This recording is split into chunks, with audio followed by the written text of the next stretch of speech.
I remember the Iceman coming, and he put that big chunk of ice in the tray under the wooden refrigerator. Being on a working farm, driving horses, picking up the crops, and working together in a cooperative with other farms in the region, and then eating together after that and telling jokes and helping each other pack things and going home. Well, what I best remember is party line telephones. We lived out in the country, and because my grandfather did not like the idea of sharing, he put telephones in the barns, the sheds, so that we captured the whole party line. But the trick was learning how to call somebody else on your party line so that I could call one of my family members that was someplace else on the farm. What I remember that no longer exists. I grew up in Longview, Washington, and my dad ran the YMCA, and we had a camp at Spirit Lake in Mount St. Helens, and when the mountain blew, the camp blew. And I miss it with my whole heart because it was a really important part of my childhood.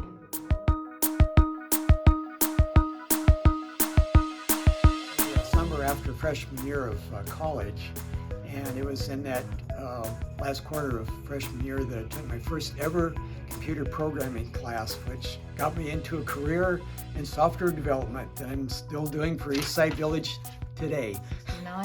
I was in Louisville, Kentucky, in the neighbor's house watching the moon landing because I don't think we had a TV then. During the moon landing, I was visiting with my aunt and uncle in San Jose, and we were so astounded to see the men walking on the moon. And my aunt sat down at the piano and played My Sweetheart, the Man in the Moon, and I wrote a poem to commemorate it. I was in Trinidad, Colorado, watching the moon landing with my mother and my sister and my grandmother, who was born in the late 1800s, and she went from horse and buggy to watching Neil Armstrong land on the moon. During the moon landing in '69, my wife and I and the kids were in a small motel in Manchester, New Hampshire. Stayed up till I think it was late in the morning watching all these festivities. It was one of the greatest events of our family ever. The summer of 1969, I had just graduated from college and I was sharing a house with 3 classmates near campus. We were all working on campus. The moon landing, we were in Minnesota, Central Time.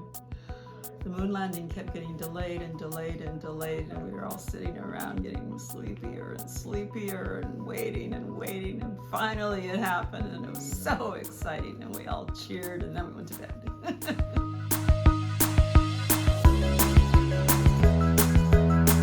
To stay vibrant, I have studied Tai Chi and also Chinese martial arts for the past 14 years.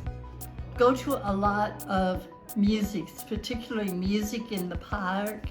And one of the musics that I went to this summer was in August, and it was at Nadoka Park, and it was a woman playing a whole series of Indian flutes.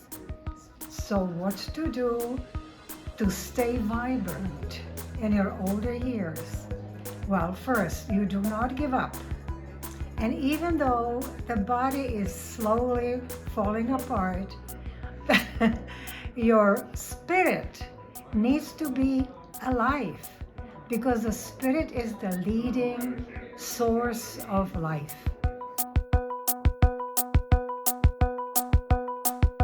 I'm surprised by one of the most amazing things about getting older, and that is how much there is still to learn.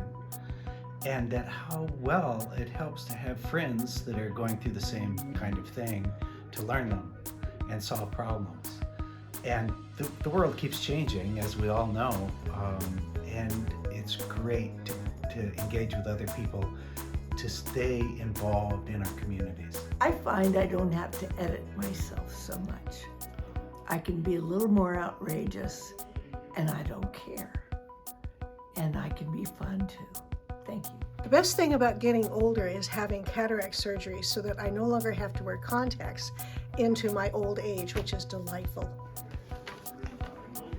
Well, what's awesome about being older is that I've gone through so many things, births and deaths and just so many things in my life that I feel very calm. I feel like I can handle just about anything. And actually, this is the happiest time of my life.